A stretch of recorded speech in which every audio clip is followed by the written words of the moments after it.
दोस्तों जागेश्वर धाम से हम वापस की ओर आ रहे थे तो रास्ते में हमें दंडेश्वर महादेव मंदिर दिखा। तो चलिए दंडेश्वर महादेव के दर्शन करते हैं और जानते हैं इस मंदिर की क्या मान्यता है।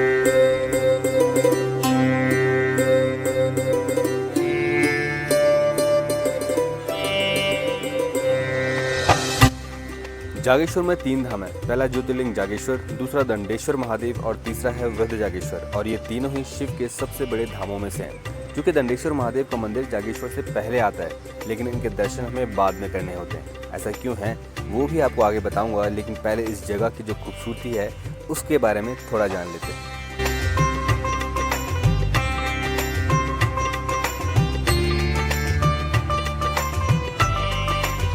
दोस्तों ये है दंडेश्वर मंदिर का मेन गेट, जहाँ से अभी हम अंदर की ओर जा रहे हैं। और बहुत ही सुंदर जो लोकेशन में ये मंदिर बना हुआ है, आप सामने देखो कि किस तरीके से चीज़ें बनाई गई हैं। और ये मंदिर भी एएसआई के अंदर आता है और इसकी जितनी भी चीज़ें हैं वो आपकी एएसआई कंट्रोल करती है। और ये जो पुल है उसको क्रॉस करके हमें जाना पड़ता है मंदिर के अंदर।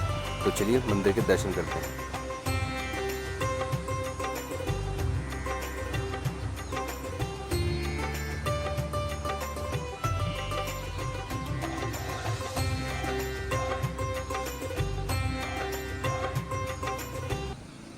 दोस्तों जिस वक्त हम यहाँ पे पहुँचे तो दिन के 2 बज चुके थे। तो शायद पुजारी जी भी अपना दिन का खाना खाने चले गए थे। तो उस वक्त हमने मंदिर के कपाट बंद देखे, तो हमने बाहर से ही दर्शन कर लिए। जागेश्वर की तरह यहाँ पर भी 124 छोटे और बड़े मंदिर हैं, जिनको देवदार के घने पेड़ों ने अपनी गोद में बसा रखा है। और यहीं से निकलती है बहुत ही प्यारी जटा गंगा। और इस जगह की सुंदरता को ये नदी बहुत ही ज़्यादा बढ़ा देती है। कहते हैं यहाँ पर भगवान शिव तपस्या करने आते थे, तो उनको देखने ऋषि मुनियों की पत्नियाँ भी आती थीं और उनकी नीली छवि को देखकर उन पर मोहित हो जाती थीं। दोस्तों यह देखकर ऋषि मुनियों को बहुत ही ज़्यादा क्रोध आया और उन्होंने शिव को श्राप दे दिया। इसी वजह से इस जगह पर उनको शिला के रूप में बदलकर दंड दिया गया था। तब से इस जगह का नाम दंडेश्वर पड़ा। दोस्तों बताया यह भी जाता है कि कत्यूरी शासकों ने इस मंदिर का यहाँ पर पुनः निर्माण करवाया और बहुत ही सुंदर यहाँ पर मंदिर बनवाए। और जो जागेश्वर धाम और दंडेश्वर महादेव की जो मान्यता है वो भी लगभग एक ही समय की मान्यताएं हैं। और ये मान्यताएं अब दूर दूर तक फैलकर लोगों को अपनी ओर आकर्षित करती हैं।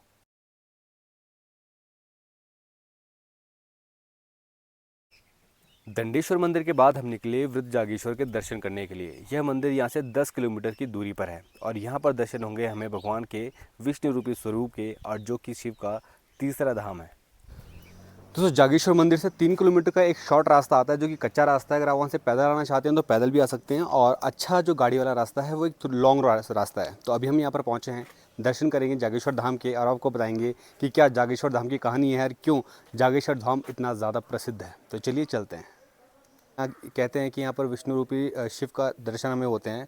और यहाँ पर 3 मंदिर और हैं, एक है बटुक भैरव का, माँ कालिका का और कुबेर देवता का। तो जब भी आप यहाँ पर आते हैं तो इनके दर्शन होते हैं। और यहाँ पर आपको बहुत अच्छी हिमालय की चोटियाँ दिखती है, लेकिन फ़िलहाल अभी कोहरा है तो वो चोटियाँ अभी हमें नहीं दिखेंगी।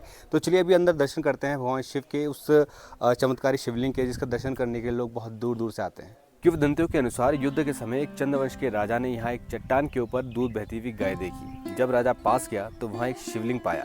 राजा उस जगह की महिमा को समझ गया। तब राजा ने उस जगह पर एक वचन दिया कि अगर वो युद्ध जीत गया तो यहाँ पर एक मंदिर का निर्माण करवाएगा। और राजा जीता भी और यहाँ पर एक विशाल मंदिर का निर्माण भी करवाया। उसी वक्त से यहाँ पर विष्णु रूपी शिव को पूजने की अलग परंपरा शुरू हुई।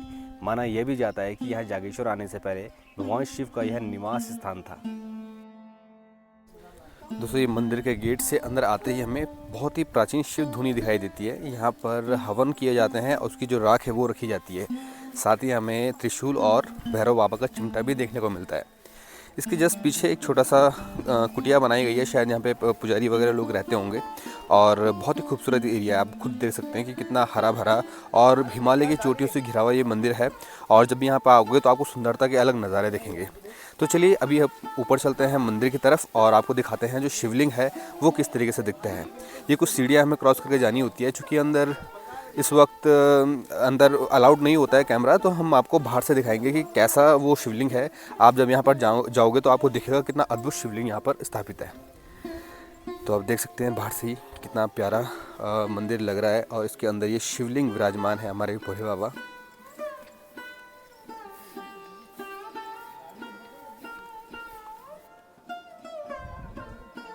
मंदिर के पिछले स्थान पर आपको मां कालिका, बटुक भैरव और कुबेर देवता के मंदिर भी दिखते हैं। ये जगह विवाह के लिए भी प्रसिद्ध है, जहां दूर दूर से लोग आकर भगवान शिव के समक्ष अपना विवाह करते हैं।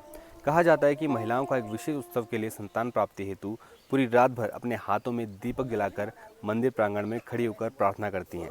मनोकामनाएं पूरी हो जाने पर मंदिर में चांदी के छत्र और तांबे के बर्तन भेंट किए जाते हैं। दोस्तों, वृद्ध जागेश्वर मंदिर के दर्शन हमें हो चुके हैं और यहाँ पर जो भी आपको मैंने बताया वो बहुत ही खास था, बहुत ही स्पेशल था। और यहाँ पर प्रधानमंत्री मोदी जी भी आए थे, तो उन्होंने भी इस मंदिर के लिए बहुत पैसा दिया है, इसके मतलब अच्छे डेकोरेशन के लिए, और नीचे जो जागेश्वर मंदिर है उनके लिए भी दिया है। तो फिलहाल अभी हम देखते हैं आगे सैम देवता का एक मंदिर है, वहाँ पर भी जा के देखेंगे। हो सकता है कि वहाँ पर क्या पता लंबा आपको वक्त देना पड़े। तो फिलहाल अभी हम वहाँ चलते हैं, देखते हैं कि वहाँ पर क्या है। फिलहाल आप मुझे आज के लिए यहाँ से दीजिए इजाज़त। जय महादेव।